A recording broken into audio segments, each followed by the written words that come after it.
Thank you, David. Hello. It's so nice to see everybody. You all look fantastic. I'm feeling quite underdressed. Everybody looks properly golden age, which is lovely to see, and very Christmassy as well. 1 second. And now I can see what I'm doing. So it's my very great pleasure to be talking to Bella tonight about her new book and about her love of Christie. And as you've just heard, Bella is a #1 best-selling author. Her first novel, How to Kill Your Family, is being adapted into a Netflix series starring Anya Taylor-Joy. And her new book also is a murder mystery, but this one is more of a proper mystery, isn't it? So your last book was we knew who the killer was. It was pretty much there from the beginning. But I'd like you to take us back to the very beginnings of your interest in the genre, and particularly in Agatha Christie. Can you cast your mind back to the first book or adaptation that brought her to your attention and that made you fall in love with those stories? Yeah, so I think I was an avid reader as a kid. Sort of, I think by the time I was about 7, I'd mastered it finally, and I was reading for pleasure, and I got really into point horror books. Does anyone remember the point horror books? So I got very into those, and my mum was absolutely appalled because I kept being like, and then the diving instructor murdered her in the pool, and my mum was thinking like, this cannot be what she wants to read for the rest of her life. So I think she then gave me her collection of Agatha Christie novels, her sort of old, battered, very ancient copies. And I think the first one I read was Murder on the Orient Express, which I think probably is the gateway drug for lots of people. And I remember just thinking, probably because, the bar was very low in terms of what I'd already been reading, but I was just fascinated by this incredible sort of the journey she takes you on, the twists, the turns, the whodunit, the fact that you're constantly guessing right until the last page. And from then I was completely hooked. And I read pretty much every single Poirot and every single Miss Marple by the time I was about 12. It was like one after the next, after the next, after the next. And I think after that, my mum sort of regretted it because that was my gateway drug for crime, the oeuvre of all crime, including true crime. And, I think she thought, oh my goodness, I thought she might expand her range a bit, but I sort of never did.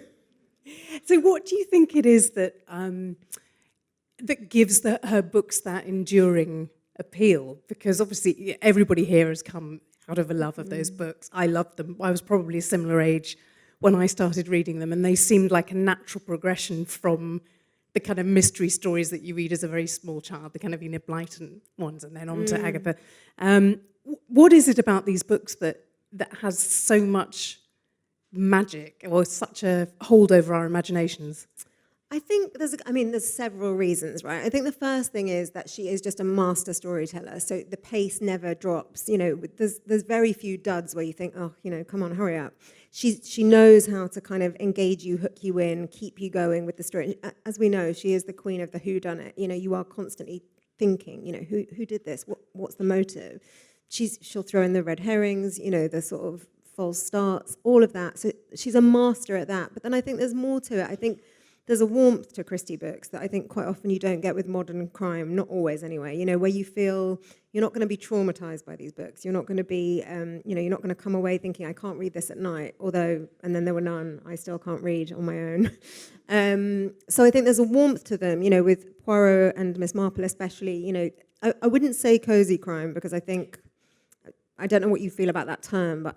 Yeah, well, I was going to say that because I think she's often wrongly labelled as cozy, and I think when people say that, they're thinking about Joan Hickson and cardigans and scones, but actually what Christie is portraying is quite often quite dark human motivations and some of the darker sides of our character. I completely agree. I think that the coziness kind of label comes from, it's a kind of nostalgia, isn't it? We think about the 40s, 30s, 40s, 50s as this kind of simpler time, and so we see the settings for the books and we think, oh, it's, very genteel and cozy, but you're right. Actually, under the surface are these rippling kind of hatreds, jealousies, all these animal instincts, and actually some of them, you think, Christ, where did you get that from? So So yeah, it's not cozy, but there is a warmth to them, which I think is lovely. And then I think there's something about the character. She's so good at character. Not only do you get the detective, whether be that Miss Marple or Poirot or, Tommy and Tuppence. It's not just about the detectives. It's also about the characters around, the supporting cast. They're all interesting. There's never a cast member you think, oh, I don't care about that person. That she keeps them all alive, and she just juggles it all so well. And the other thing I think she does, which isn't always commented on, but she's very funny. And that, I think, is what she has in common with your books, because it's sometimes we don't think about crime fiction as being comic or being able to have that dark humour in it. And I think she does that so well. She skewers the pretensions of people, particularly the upper classes, which is obviously something else that you've got in common. Was that humour important to you when you came to write your first fiction? Yeah, so for me, I think in my 20s, as I say, I read a lot of crime fiction, and most of it was written by men, and mostly it starts with a kind of, a glowering but handsome detective discovering a woman's body, naked somewhere, and something awful has happened to her. And the detective, is incredibly charismatic, but he has a drinking problem or something. But, he also has a girlfriend who's 25. And the story's all about him, and it's not about the victim, and it's not about the kind of supporting cast. And quite often I found those books quite heavy. You come away reading and you think, oof, why have I read this thing about, someone being garroted for fun? And so Christie's humour, I think, is such an incredible antidote to that, in that there is so much humour. I was thinking actually a couple of days ago about Mrs. Oliver, his character Mrs. Oliver, the writer, who writes a detective called Sven Hirsen, who is clearly a joke about Hercule Poirot, because it's this awful Finnish detective who she hates and she wishes she'd never invented him, and he's rubbish and he never does what she wants. And so there are all these little things like that, in his Poirot's kind of idiosyncrasies, and Miss Lemon being completely unimaginative. There's so much humour in there. That she can take you to the darkest places that she wants to, while also kind of almost holding your hand throughout and saying it's fine. I think that maybe that's partly why people think it's cozy, because there's kind of gentle humour involved. But actually, she's doing that so she can kind of stab you in the back with quite literally sometimes. And her settings, as you say, she's interested in a particular kind of English milieu. She is very often looking at the lives of the people who were the upper classes in her time, and what goes on behind those facades in the country house, in the vicarage, and that's obviously something that has inspired. Well, both of your two novels to date are about the lives of very wealthy people who've got sort of terrible secrets in their past. Was that something that's always been of interest to you? Yeah, I think there's, the classic kind of country house mystery, you can't have that without the kind of the class and wealth aspects, in British culture. And I've always been fascinated by the class system especially, and the kind of the unspoken parts of it, where it's very strange that you could say the word toilet versus loo and everyone would sort of know which group you're in. That doesn't happen in other countries, I don't think, in the same way. And I think she was great at skewering the very wealthy, in part because she's punching up.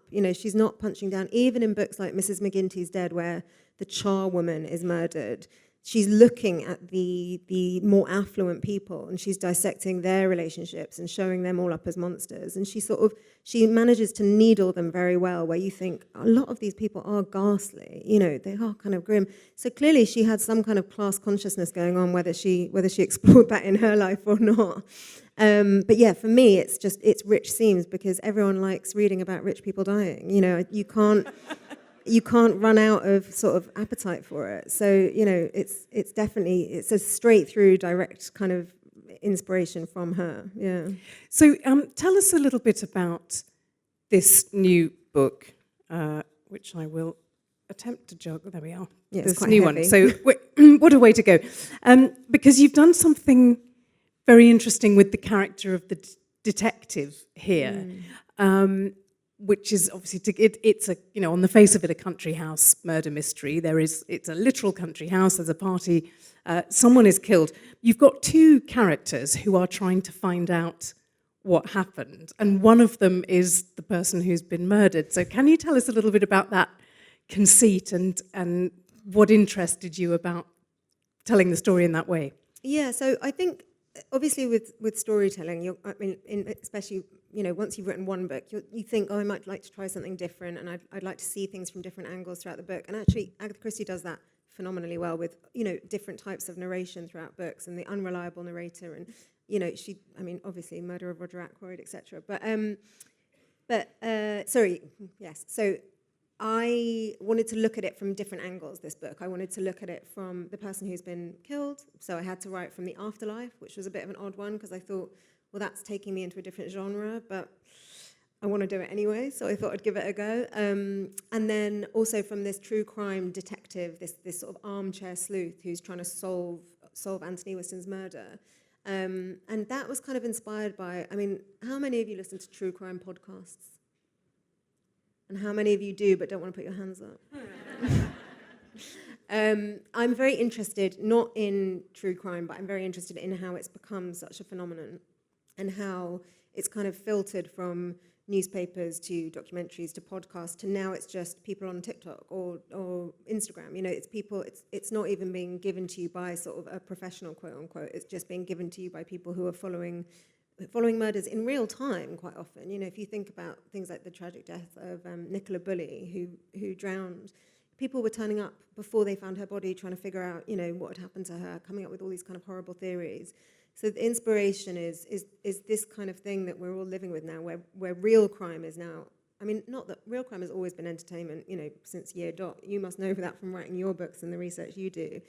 But yeah, the fact that we can just be doing something incredibly mundane like the ironing while watching someone on TikTok, go through someone's death and cast conspiracy theories about what might have happened. So those are the kind of two people trying to figure it out. And then the third character is Anthony's wife, who sort of doesn't want to figure it out. She just wants to get on with having all the money and having a nice time. And she sort of would rather it all went away. But even Christie wrote, there are some magical elements to some of her novels. We were just talking backstage about Harley Quinn. Has anyone read the Harley Quinn series? This kind of slightly magical man who comes and helps solve mysteries. So maybe I'm not too far off the crime genre with writing a dead person. Well, and it also does add to the humour because he's a man who's had everything you could possibly want in life, and he's actually extremely peeved at the state of the afterlife, that it's not really up to his standards. It's sort of, I wondered whether there were influences of The Good Place, for example, in that, and some of that. I haven't actually seen The Good Place, but I think my sort of compromise with the fact that I was going to try and sneak in the afterlife into a book about, ostensibly a crime fiction book, was that I had to make it as mundane as possible. So the afterlife it's kind of like, I had my appendix out last year and I was in hospital for 5 days, and it's sort of like an NHS hospital wing after 15 years of Tory cuts. It's sort of peeling lino, nothing's quite working, the heating you can't turn it off, everything's slightly, it's just a bit tired. And it's also run only by women, which he doesn't understand. He keeps looking for the boss and keeps asking for the boss and not understanding that the boss is a woman that he's talking to. And because he's an incredibly rich man and he can't buy his way out of this. He's in a dormitory with, a guy next to him who is an ex-cab driver. He cannot buy himself out of this situation. So for me, it was great fun. And there's going to be an adaptation of your first book. I wondered whether you have a particular favourite Christie adaptation, or whether you think there's any that have really kind of let down the original books. Or I am going to be this is controversial, Steph, for you to ask me this. I don't like Kenneth Branagh as Poirot. I'm sorry. Oh, you're in good company. Okay. I was brave there. That was bravery. I really only accept David Suchet, I'm afraid. Yep, quite I'm right. sure there'll be others in the future that will be just as good as David Suchet, but for me, it's David Suchet or nothing. And Hugh Fraser, thank you so much, who also does the audiobooks. But actually, I don't really watch them. This is quite embarrassing to share with a room full of strangers, but when I was a kid, my dad decided in an act of terrible parenting to introduce me and my sister to audiobooks when we were going to bed. And he would say, if you can't sleep, just turn on the audiobook. So we both, in our middle age, every single night listen to Agatha Christie audiobooks. And I have done for 25 years or longer. And I had to explain to my husband on our first date. He was like, why have you got an earpiece in? And I was like, oh, no, don't worry about it. It's a sleep thing. And so he goes to bed, and every night I'm like, which Agatha Christie? And I have them all on audiobook. And I just, to Hugh Fraser's voice, I'm like, oh, this is so nice. So that's my preferred version of Christie, is just I wake up and, someone will have been murdered and then I go back to sleep. And the only one I can't listen to is And Then There Were None, because it's terrifying. Do you remember when you first read that one? Yeah, I think I was in my late teens and I read it. I think I read it on holiday, and I remember sort of going into my mum's room and being like, I just need to talk about this. And she was like, oh, yes, very scary. And I remember I slept with the light on just as night light on, like a baby, because it terrified me. And I have it on audiobook now, but I can only listen to it if I'm around other people, because it's still, I don't know why, it's just so excellently creepy. And I don't find that about most of her books. I was talking actually backstage, again, the other one that I find quite creepy is Philomel Cottage. Has anyone read that as a short story? I also find that quite disconcerting. So again, I won't listen to that on audiobook, but the rest of them, it's a nightly rotation. I do not recommend it. Don't do it to your children, but it's worked for me. And you mentioned that you were very interested in true crime when you were younger. Do you think that that's fed into your wanting to write detective stories as well? Yeah, I think... Because it was quite a different genre sort of back, 10 years ago, wasn't it? True crime, it was those sort of books that you would find in station waiting rooms with a sort of gangster's face on the front, whereas now it's become so kind of... Yeah, it's changed so much, hasn't it? And actually, true mainstream. crime sort of 30 years ago when I was growing up was, it was tabloid newspapers with, axe slasher murders 15 people. It was kind of constantly terrifying you to think that there's these acts of crime are happening all the time. And I think it was a mix of growing up reading a lot about true crime and scaring myself silly, which is, that's probably why I have like a rampant anxiety disorder now. That plus, a hell of a lot of Christie, and then, Dorothy L. Sayers. I guess if Agatha Christie was my number one OG, Dorothy L. Sayers would be my number two, but maybe she's not published by HarperCollins, so I shouldn't say that. I'll go over to Penguin next week and talk about Dorothy. She doesn't have a big canon, though, so, But yeah, those two things combined, I think it meant I always wanted to write, and I always wanted to write crime fiction. I just, with the caveat that, as I say, she is a master storyteller. The way she can plot something out, the way that she will twist and turn with such deftness and lightness, I can't do that. I don't have the chops for the kind of the intricate plotting that she does, which is why I'm bombarding you with as what I think is humor, hoping that you don't understand that I can't do what she does. So it's I take inspiration from her, but I think it's a bit like, being an amateur painter and saying that, you're really inspired by Rembrandt. Like it's you can say it, but Rembrandt would probably be like, can you not? So yeah, I always wanted to, but this is my version, if you will. I think it is that extraordinary. Because I was just thinking then about the first time I read And Then There Were None, and getting to the end of it and thinking, I didn't know you could do that with plotting. That was the first time I'd read something that was so audacious. I'm thinking, wow, I didn't know that you can that, and I think that's when I wanted to write mystery novels. So, what was it like for you making the transition? Because you'd written a non-fiction book that had been very successful. What was it like in terms of the actual process of writing? Did it come easily to you to write fiction? Did you have these characters sort of in the back of your mind just waiting to be let out, or was it a very different it was like procedure? Using a different side of my brain, I guess. And actually, the book I'd written beforehand, Jog On, was about mental health and running. So, maybe not the catchiest of subjects. And afterwards, I thought, well, this is my only chance to get to write a fiction book because, it's done fairly well, and maybe they'll let me do it. And a couple of publishers said no, but Borough said yes. So thank you very much, Borough. And at the beginning, I was quite stymied because I thought I'm so used to researching and making sure that everything is accurate and not writing whatever I want to write. You have to be so sure that you're telling the truth when you're writing nonfiction. And I remember sitting down on like the third day thinking, do I need to research this? And then thinking, no, I can just make it up. It's just my head. This is great.